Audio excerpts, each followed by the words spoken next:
Welcome to this week's edition of Taiwan Outlook. I'm your host, Chi-Chen Lo. The Tibet issue has always been a very controversial and sensitive issue in China's relations with the outside world. China's managing and dealing with the Tibetan uprising in March this year has drawn many criticisms from all over the world. But the international attention has been diverted by the earthquake that hit Sichuan in May this year. So how's the most updated situation in Tibet right now? So is there any progress in the talks between Tibet government and the Beijing authorities?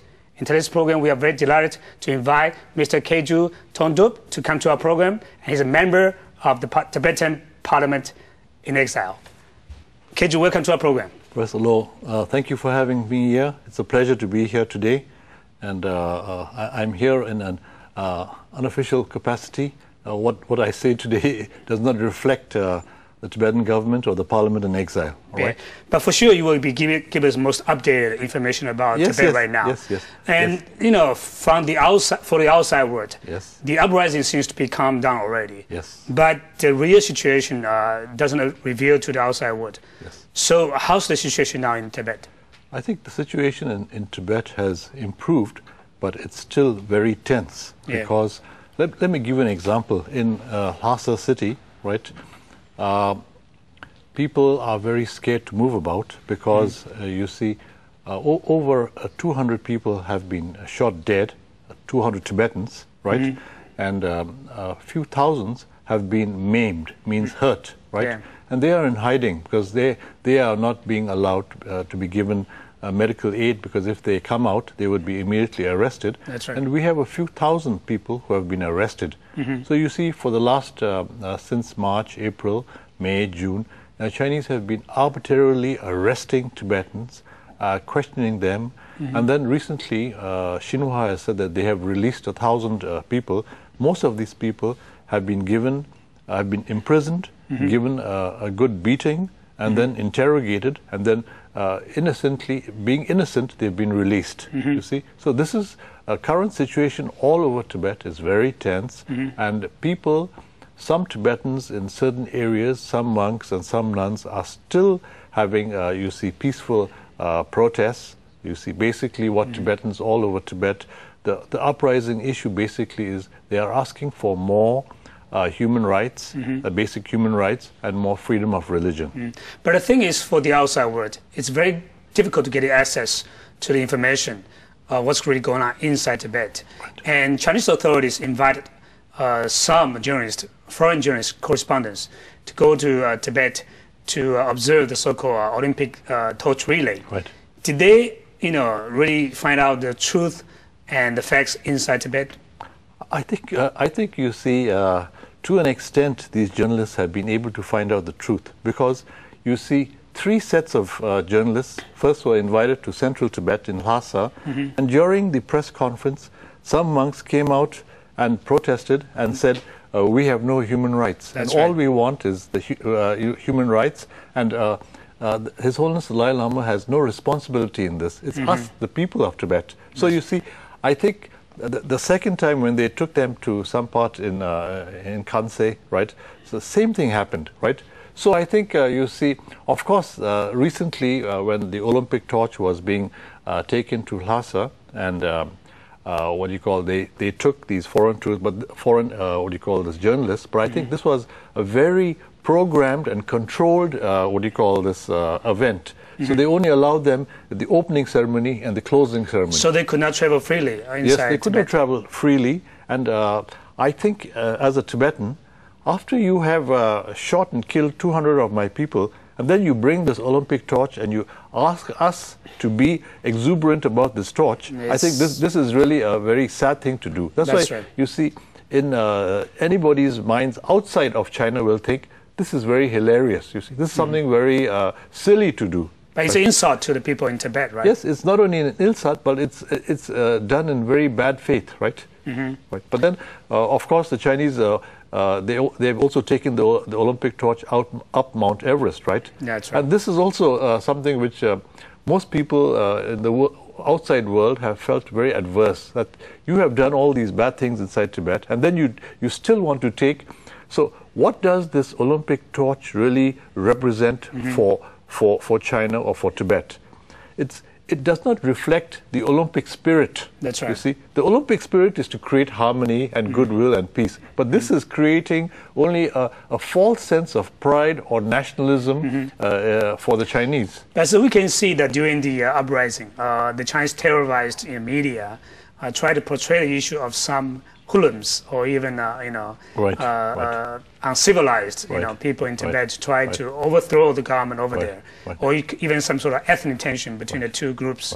How do you see the nature of the uprising? Well, let me tell you, in 1959, the first uprising took place when the Chinese cracked down in Lhasa and killed 100,000 Tibetans, right? And just prior to that, the Dalai Lama escaped from Lhasa and came to India. That was the first big uprising. Yeah. Then there were small minor, uprisings in 1987, 88, 89. And then this is actually the second major uprising in Tibet. Yeah. And when I say Tibet, it not only means the Tibetan Autonomous Region, but it means those Tibetans who are living in Qinghai, in Gansu, and in Sichuan, right? Yeah. And so this was pre-1959, where we had one big Tibet. But after 59, the Chinese had divided us all into smaller areas, right? So I think this uprising is very important because Tibetans have. This is really a people's power movement. They have come and gotten up, and this is, you see, the Chinese don't realize that their policies for the last 48, 49 years in Tibet has failed. So it's a proof to the world that China's policy towards Tibet was a failure? Yes, this proves very clearly, because it's very important to analyze this, because you see, the late 10th Panchen Lama, in a 10,000-word memorandum to the Chinese government, stated very clearly that, you see, Tibet is ruled by its puppets, the Chinese puppets, right? Or by Han Chinese, who don't understand Tibetan, who don't even take consideration of what Tibetans want. Yeah. See, and what do Tibetans want? All Tibetans only want basic human rights and basic freedom of religion. But Chinese authorities have been saying that they have been giving all the things you want, including human rights, religious freedom, and so on, to the Tibetan people. So, how do you respond to that? So let me tell you, if they have been giving us all this, you see, then Tibetans are being, you see, very simple people. They would accept and say, yes, we are very happy. But why they are not happy is because they're not getting enough, you see. And there has to be, Tibetans are basically a very simple people, right? If you allow them to have their basic freedom rights and go to the monasteries and practice Buddhism according to its tradition, the traditional way, but not the way which Beijing wants, because Beijing says, you have to listen to us and you have to practice Buddhism according to our way. So that is something which is intolerable, right? But why is Beijing afraid of giving this kind of freedom of religion to the people in Tibet? Well, Beijing feels that religion is a poison. Beijing told us when we started dialogue in 1980, we have destroyed 6,000 monasteries, we have taken all your nuns and your monks away, but we can't understand the resurgence of Buddhism among young people. I see. So this is what they're really afraid of, because Tibetan Buddhism inside Tibet is a very strong faith. It is basically a unifying factor for the Tibetan people. You see, why are we Tibetans very united today? It's because of our religion, our tradition, and our culture. So this is what it is. And they think that if they can control this, they can control Tibet. So after these riots, the first thing they've started to do is patriotic re-education. That's right, re-education. So this re-education is saying your first priority is towards the Communist Party, not to Tibetan Buddhism, not to the Dalai Lama. But no Tibetan will accept this. That's right. So this is something which is doomed to fail. And so they have started these patriotic re-education programs all over Tibet, and all our monks and nuns are being re-educated. Why isn't that working? You know, over the past few decades, China has been indoctrinating the people in Tibet about that kind of patriotism. Why does it fail? I think it's failing because it will continue to fail, because Tibetan people, for instance, if you tell them that you have to not accept the Dalai Lama, you cannot accept him as your religious leader. No Tibetan will accept this. For instance, I give you an example.